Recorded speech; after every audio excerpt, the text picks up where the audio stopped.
Kemudian tuan-tuan, yang kedua, sikit lagi. Yang kedua tuan-tuan, amalan, bagaimana amalan akan diterima sebagai satu amalan yang baik. Satu pekerjaan, bila sebut amalan ini tuan-tuan, sama ada perkataan, sama ada pekerjaan, harta benda ataupun i'tiqad itu dikira sebagai baik, maka faktor yang paling besar sekali, di antara faktor terbesar menjadikan amalan seseorang mukmin itu baik dan diterima oleh Allah Subhanahu wa taala ialah satu, makanannya yang baik dan makanannya yang halal. Nabi letak di sini tuan-tuan nombor satu syarat amalan yang baik itu, Allah Taala nak terima yang baik itu, satu, makanan yang baik dan halal. Dia Allah Ta'ala sebut baik dan halal. Ada yang baik tapi tak halal, ada yang halal tapi tak baik. Kita kata sunnah Nabi makan daging kambing, betul, sunnah Nabi makan daging kambing kan? Tapi kita bukan ikut sunnah Nabi makan daging kambing. Kita ikut sunnah tu ke darah daging kambing, kan? Pagi kambing, tengah hari kambing, petang kambing, esok kambing, hari-hari kambing kan? Itu duk gaduh daging kambing tak boleh sakit kepala, darah tinggi, tak darah tinggi yang punya. Daripada pagi kambing, tengah hari kambing kan? Bukan dekat kambing tu, pagi kambing, apa nama, kambing panggang, tengah hari kambing masak kurma. Duk gaduh darah tinggi naik. Artinya kita halalan thayyibah itu baik dan halal itu, tapi kadang-kadang cara kita pula yang tak berapa nak betul. Okey, nombor satu, dia kata nak pastikan amalan seorang mukmin itu baik dan diterima oleh Allah, satu, makanan yang halal, makanan yang baik dan halal. Banyaklah hadis-hadis yang menceritakan dalil-dalil yang menyatakan bahawa amalan tidak diterima kecuali dengan memakan makanan yang halal. Kerana makanan yang haram itu merosakkan dan mencegah penerimaan amalan tersebut. Sebab itu Allah diperintahkan makan yang halal, yang baik dan halal. Sebab apa? Sebab makan yang tak baik itu yang haram, juga dibincangkan. Kita makanan yang tak baik itu, makanan yang halal ini tuan-tuan, kadang-kadang halal, memang halal, tapi sumber kadang-kadang dipertikaikan. Sumber dipertikaikan. Satu hadis Nabi yang Nabi bagi nasihat dekat seorang sahabat, ya Sa'ad, wahai Sa'ad, atibba mat'amuka, perelokkan makanan kamu. Nabi kata perelokkan makanan hang, takun mustajabad da'wah, sebab kamu akan menjadi orang yang akan diterima doanya.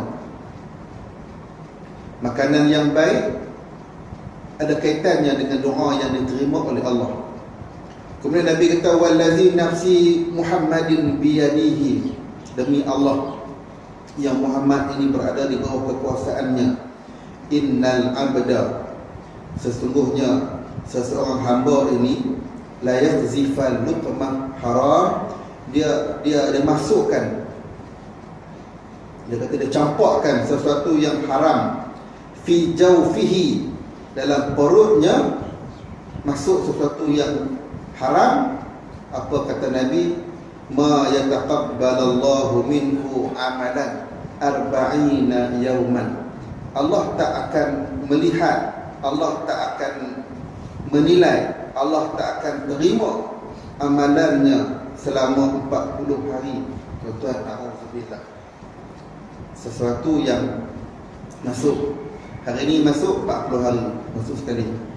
Masuk pula hari ini, esok masuk pula sikit, tambah lagi 40 hari, 41 kan? 40 hari jadi, artinya dia berterusan macam tu tuan-tuan.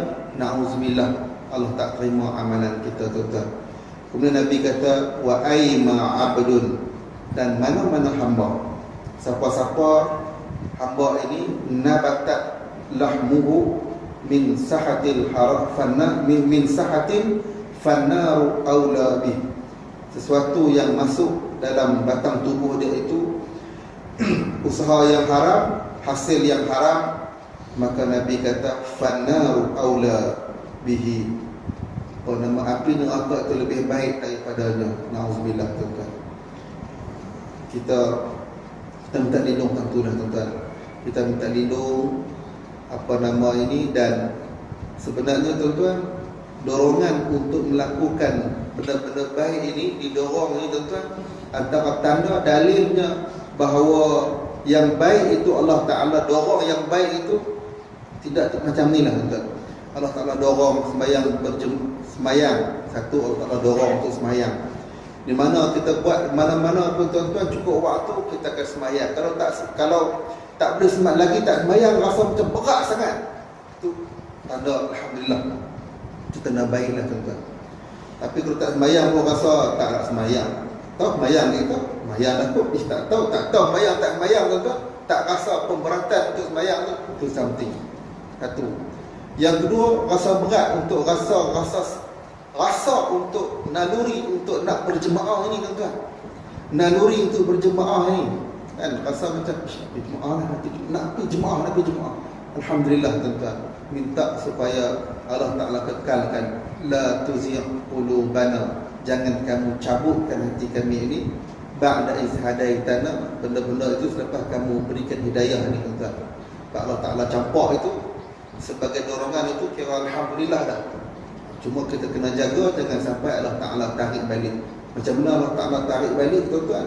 Barangkali Allah Ta'ala tarik itu dengan rasa macam malah nak semayang, rasa macam malah, bukan rasa macam malah, memang malah. Macam Nabi jemaah macam-macam alasan yang dibagi tuan-tuan. Aku bukan tak mau pergi masjid, aku bukan tak mau pergi surau, aku bukan tak mau dengar kuliah-kuliah ni, tapi kuliah tak ada kerja lain, dia tak ada kata kat orang. Ini saya dengar dari mulut seorang rumah Allah ni tuan-tuan, dia kata dia orang Selangor, tak di sini di Selangor. Saya bukan tak nak ke surau ustaz, dia kata, tapi di surau-surau ni dia kata kalau ada kuliah tu mengata kat orang, kalau ada kuliah tu mengata kat orang. Aku tak pergi surau, lebih selamat aku duduk di rumah. Dia kata aku tak pergi berjemaah, rasa lebih selamat. Tak ada dengar perkataan yang tak elok, itu alasan yang diberi. Alasan yang diberi tak nak berjemaah. Lalu dia kata dia sembahyang di rumah. Okeylah, kalau sembahyang juga, tapi tuan-tuan tak tahulah pokok tak sembahyang apa kan tuan-tuan. Dan abang kata naluri dorongan itu Allah Ta'ala akan bagi bila mana kita jagalah tuan-tuan. Amalan kita jaga, makanan kita jaga, perkataan kita jaga, perbuatan kita jaga, apa yang kita sebut kita jaga tuan-tuan. InsyaAllah Allah Ta'ala akan dorong, Allah Ta'ala akan bagi kita punya dorongan itu tuan-tuan, dorongan untuk kita nak buat baik ini tuan-tuan. Sebab apa? La yaqbalu illa thayyiba, innallaha thayyibun. Allah itu cantik, Allah itu baik. Allah tak akan terima sesuatu kecuali yang baik. Masuklah solat contohnya tuan-tuan. Tak terima di sini macam mana? Ada tak terima di situ, ada kadang-kadang tak diterima itu Allah tak tengok langsung, Allah tak lihat langsung, Allah tak pandang langsung, Allah tak nilai langsung. La yaqbalu. Tapi kadang-kadang la yaqbalu itu tuan-tuan, maksudnya penerimaan di sudut tak sempurna buat, tapi kadang-kadang tak sempurna. Contohnya ada hadis yang Nabi kata, yang disebutkan la yaqbalu Allah salatan ahadukum idza ahdasa hatta yatawadda. Okey. Bila Allah kata dalam hadis ini, Nabi kata Allah tidak menerima solat seseorang dari kamu apabila berhadas sehinggalah dia berwuduk. Di sini la yaqbalu itu maksudnya memang Allah tak, solat itu tak akan diterima oleh Allah Subhanahu Wa Taala, tak akan dipandang, tak akan dinilai. Sebab apa? Syarat untuk nak solat itu mesti berwuduk.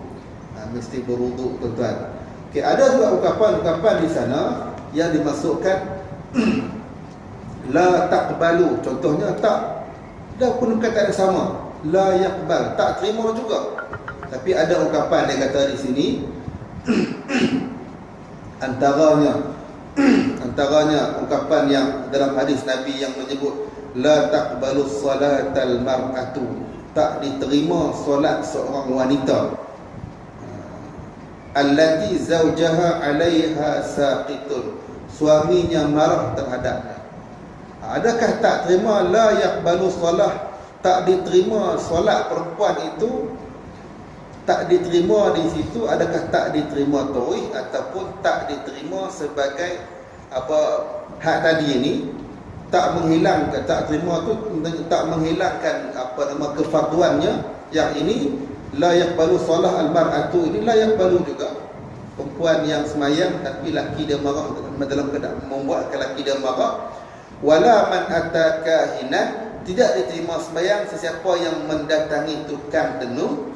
Wala man syaraba khamra arba'ina yawman, dan tak juga semayang, tak diterima semayang siapa yang minum arak selama 40 hari. Okey, tak diterima di sini la yaqbalu, di situ dibincangkan.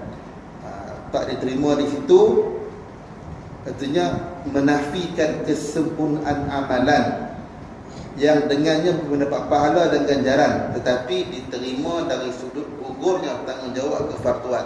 Artinya dia semayang itu mungkin pahala dia tak dapat kan, tapi kefarduan itu gugur, dia tak berdosa kerana tak meninggalkan solat dak.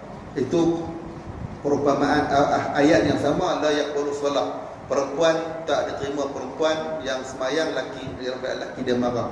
Tadi tak sah, tak la yaqbalu solat, orang yang tak solat, apa tak diterima solat, orang yang berhadas itu bila dia tak berwuduk. Tu kok mana dia punya apa nama kewajipannya tetap ada. Hak ni gugur kewajipan itu. Cuma barangkali Allah tak pandang di situ, Allah tak menilai, tak tengok sebagai, tak dikira sebagai satu amalan. Tapi kewajipan itu Allah Ta'ala kira hang buat juga. Ada artinya tuan-tuan, ada amalan di sana yang kita buat, kadang-kadang Allah tak pandang di situ, Allah tak kira begitu amalan. Ada yang amalan yang kita buat dikira sebagai amalan, dikira sebagai menyelesaikan kefarduan, tetapi tidak